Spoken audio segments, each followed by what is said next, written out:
कहा गया है। हाँ जी, 2 मिनट की बस, 2 मिनट का रह गया नहीं, आवाज नहीं की 2 मिनट बस, 2 मिनट। हाँ जी, कहा गया है यावत सप्तपदी नैव तावत कन्याकुमारी का। देखो सारी पूजा हो गई, फेरे तक हो चुके हैं, लेकिन कहा गया है यावत सप्तपदी नैव तावत कन्याकुमारी का। जब तक 7 वचन नहीं हो जाते ना, तो लड़की को कुंवारी की संज्ञा दी जाती है। फेरे 4 होते हैं ना, 7 फेरे ले लिए, 7 फेरे नहीं होते, 7 पद होते हैं। सप्तपदी फेरे लेने के बाद सारा हो चुका होता है ना, लड़का लड़की को इकट्ठे 7 कदम इकट्ठे चलना होता है। क्यों इकट्ठे चलते हैं?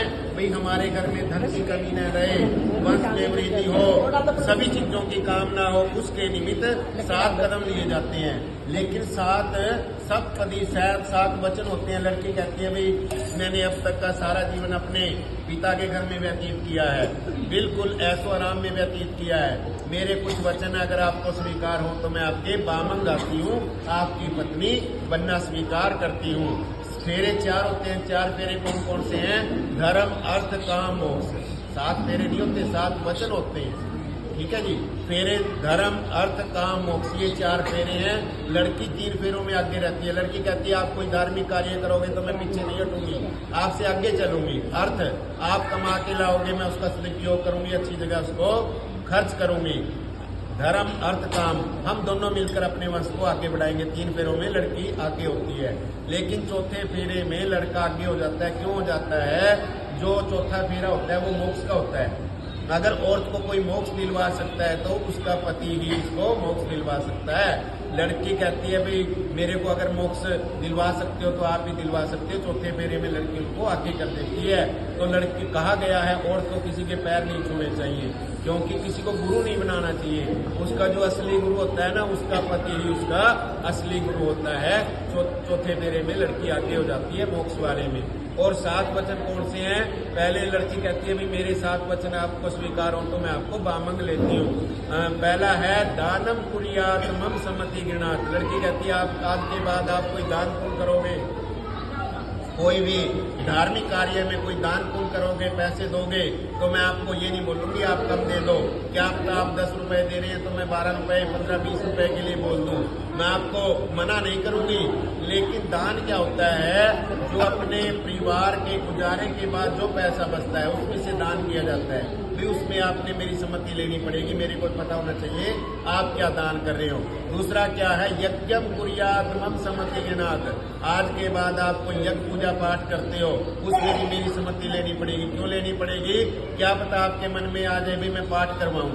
आप 5-7 ब्राह्मणों को बुला के घर बिठा देते हो। घर की व्यवस्था का औरत को पता होता है भाई उनको क्या खाने को देना है, कैसे रखना है, कैसे उनका अपने घर में क्या प्रबंध है, तो उसको पूछ के ही आपने कोई यज्ञ इत्यादि पूजा पाठ इत्यादि करनी है। तीसरा क्या है? धनादि गोपनीय मम सम्मति गिनात। आज के बाद कोई पैसा कहीं लगाते हो, किसी को ब्याज पे देते हो, कोई जमा करवाते हो, तो मेरे को भी पता होना चाहिए आपने पैसे कहाँ जमा किए हैं, किसको दिए। चौथा क्या है? अवस्था त्रयम मम पालनम कुर्यात। जीवन में 3 अवस्थाएं होती हैं, बचपन, जवानी, बुढ़ापा। जो बचपन होता है लड़की अपने माँ बाप के घर में व्यतीत करती है, जवानी और बुढ़ापा उसने अपने पति के साथ व्यतीत करना होता है। वो कहती है दोनों अवस्थाओं में आपने मेरा पालन करना पड़ेगा। 5वां वचन कौन सा है? पशु आदि क्रय विक्रय मम सम्मति गिनात। पहले पशुओं का क्रय विक्रय होता था, उसकी जगह आजकल गाड़ियों ने ले ली, फ्लैटों ने ले ली। आपने कोई प्लाट खरीदना है, कोई गाड़ी खरीदनी है, कोई भी पैसा कहीं पर कुछ चीज खरीदने के लिए देना है तो मेरी सम्मति लेनी पड़ेगी। मेरे को भी पता होना चाहिए आप कितना पैसा क्या चीज खरीद रहे हो। तो छठा क्या है? वसंत आदि 6 ऋतु मम पालनम कुर्यात। भारतवर्ष एक ऐसा देश है जिसमें 6 ऋतुएं हैं, तो मेरे को गर्मी में गर्मी के अनुसार रखना पड़ेगा, सर्दी में सर्दी के अनुसार रखना पड़ेगा। सभी ऋतुओं में मेरा पालन आपने करना पड़ेगा। 7वां वचन क्या है? लड़की बहुत ही विचार की मांगती है। सखीसु मम हास्यम कटु वचनम न वदेत। मैं अपनी सखियों में बैठी हूँ या कोई मेरे परिवार पक्ष से आया है, आप बाहर से आते हो, पता नहीं किस मूड में आते हो, आकर मेरे को कभी नहीं डांटना। अकेले में जाके मेरे को समझा सकते हो, सबके सामने मेरे को कभी भी नहीं डांटना, बाद में मेरे को डांट सकते हो, सबके सामने नहीं डांटना। ये 7 वचन होते हैं तो लड़का हंस के स्वीकार कर लेता है। मंगलम भगवान विष्णु मंगलम गरुड़ध्वज मंगलम पुंडरीकाक्ष मंगलायस्तनो। बोलना जी 4 वचन लड़के वाले आप बोल दो, लड़के वाले आप बोल दो 4 वचन बोल दो जी, बोल दो बोल दो, ना बोल दो बोल दो बोल दो। इधर आ जाओ पंडित जी, यहाँ आ जाओ, यहाँ आ जाओ पंडित जी। वहीं से बोल देंगे, वहीं से बोल देंगे। पंडित जी के बाद ऊपर कीजिए। हाँ आज धर्म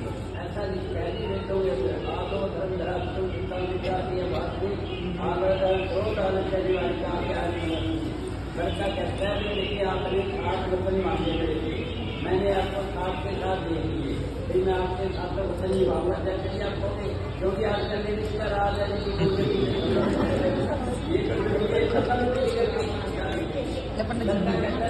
प्यार नाम समझा है। आदो धर्म कराइए जो आज तक आपका धर्म आपके पिताजी का धर्म मेरा जो धर्म है उसको आपने माना, ठीक है जी।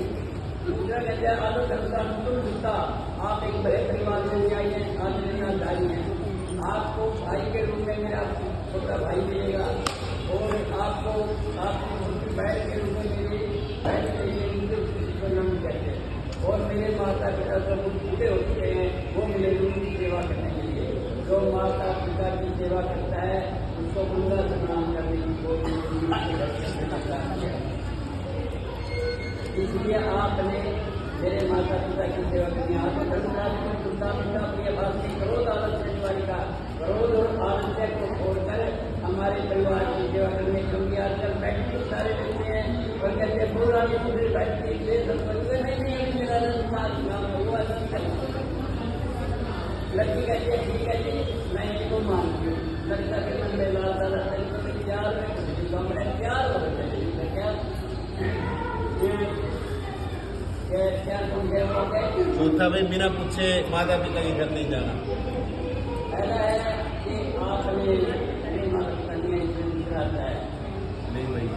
चौथा क्या है, बिना लड़की को अपने पति या माता पिता के बिना पूछे अपने पिता के घर नहीं जाना चाहिए। पहले जमाने में क्या होता था, जंगल से लड़कियां काट के लाते थे और तब जाके पूरा करता है। आजकल तो ये बाग बन गए, बगीचे बन गए, पार्क बन गए, इसमें भी लड़का कहता है अकेले को नहीं जाना, क्योंकि पता नहीं क्या कितना दिखता है। मद्यपान क्या होता है, जहाँ पर बैठ कर लोग नशा करते हैं, एक नशा करने वाले की कोई वो नहीं होती, पसंद नहीं होती, पता नहीं क्या कहता है क्या कह देता है, वो अपनी व्यक्तियों को सबको गलत बोल करता है। इसलिए आपने वहाँ से भी अकेले नहीं निकलना है।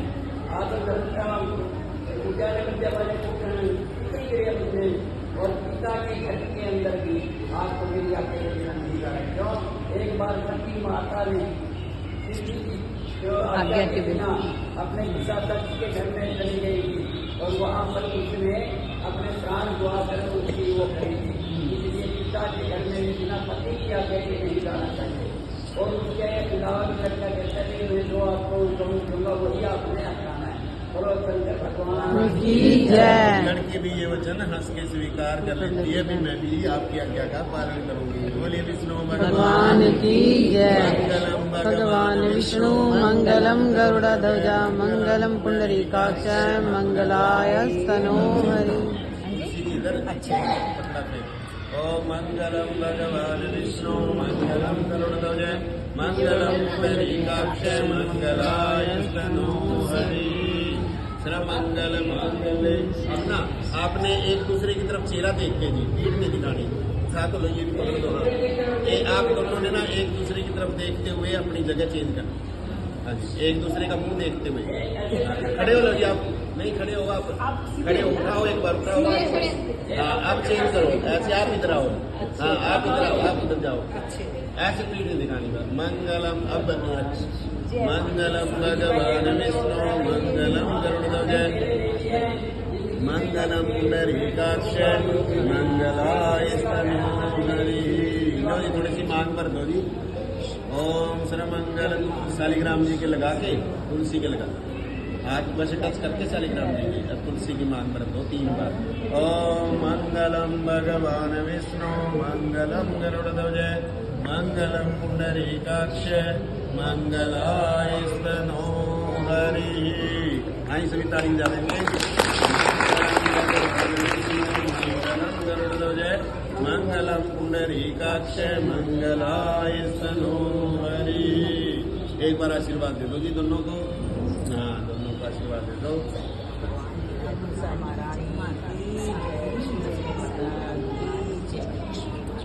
अब यहाँ लड़की को बनाया जाता है। अभी लड़का क्या बनाए रहे मंगल करता है।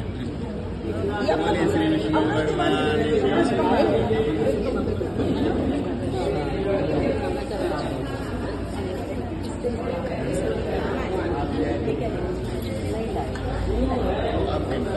आप खड़े हो, आप आओ, पीछे को आके